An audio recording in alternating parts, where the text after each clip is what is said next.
In a temple hidden among mist-covered mountains, a young monk named Haru spent entire days searching for enlightenment. He meditated at dawn, studied the sutras at noon, and contemplated the moon at night, yet something inside him felt empty. "Master, how can I attain enlightenment?" he asked one day to the elderly monk Genryu. The master smiled and, without responding, stood up and began walking through the garden. Haru followed him, expecting an answer. When they reached the edge of a serene lake, Genryu picked up a handful of sand and clenched it in his hand. "Watch," he said, letting the grains slip through his fingers. "The tighter I hold it, the more it escapes me." Haru frowned. "What does this have to do with enlightenment?"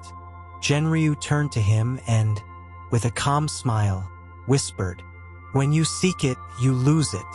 Haru did not fully understand, but something about those words unsettled him deeply. For days, he tried to decipher their meaning, but the more he thought about it, the more confused he felt. One afternoon, he decided to seek out his master again. He found him sweeping the temple courtyard with slow and harmonious movements. "Master, I still don't understand." Genryu stopped and offered him the broom. "Sweep this courtyard as if you were seeking nothing." Haru took the broom and began to sweep, but his mind was full of thoughts about enlightenment. Each movement felt like a step toward his goal, yet he felt farther away than ever.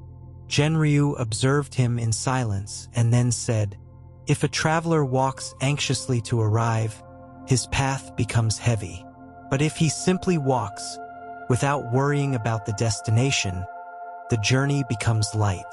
That night, Haru meditated on those words. The next day, he decided to change his approach.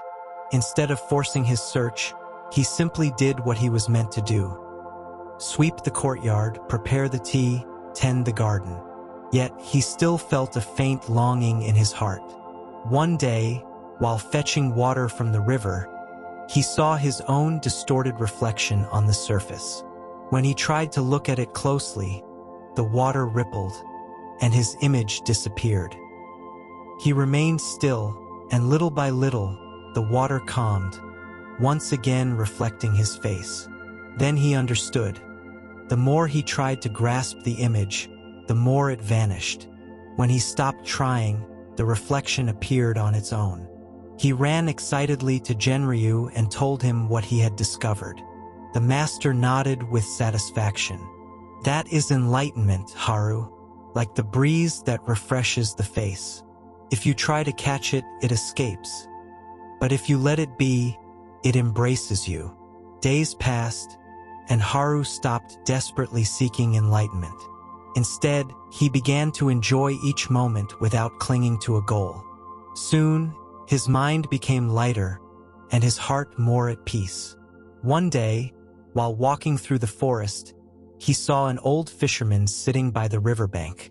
The man cast his net into the water and waited patiently. Haru observed how the fisherman did not rush or try to control the current. Intrigued, he approached and asked, "Sir, how do you know when the right moment is to pull in the net?" The fisherman smiled. "The river tells me. If I rush, I catch nothing. If I wait too long, the current takes the fish away. I must be attentive and act at the right moment." Haru felt the universe speaking to him through that man.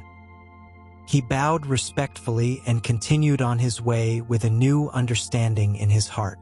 As time passed, Haru began to experience a sense of freedom he had never felt before. He was no longer trapped in the anxiety of attaining enlightenment but lived each moment with full presence.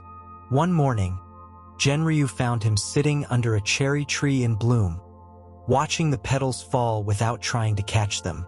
"You have understood, Haru," said the master with a smile. The young monk nodded but said nothing. There was no need for words. He had stopped seeking, and in that absence of effort, he had found everything. Time passed calmly. Haru continued with his daily tasks, but now with a light heart. he realized that enlightenment was not a destination but a state of being. One day, a traveler arrived at the temple and asked him, "Monk, what must I do to find peace?"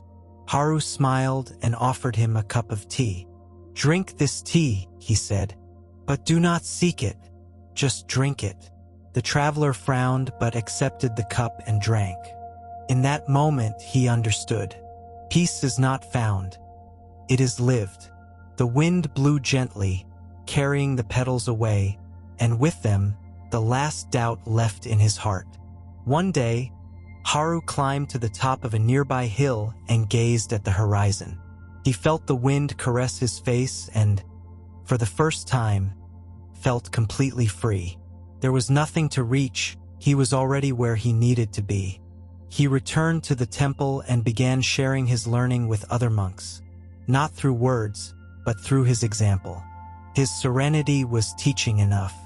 The elderly master Genryu watched Haru with pride. One day he told him, "Haru, now you are the wind. You do not try to move, you simply flow. Now you can guide others." But Haru only smiled and continued his daily work, not considering himself a master of anyone. Over time, the seasons passed, and the temple filled with new apprentices. Haru watched them struggle, battling their own minds, and patiently, he guided them with simple gestures. A cup of tea, a breeze on the face, the sound of flowing water. The monks learned not from his words but from his way of living. Haru spent the rest of his days in the temple, teaching others what he had learned. He never spoke grand words, nor claimed to have attained enlightenment. He simply lived, breathed, and let the world flow around him. And thus, without seeking it, he found the truth.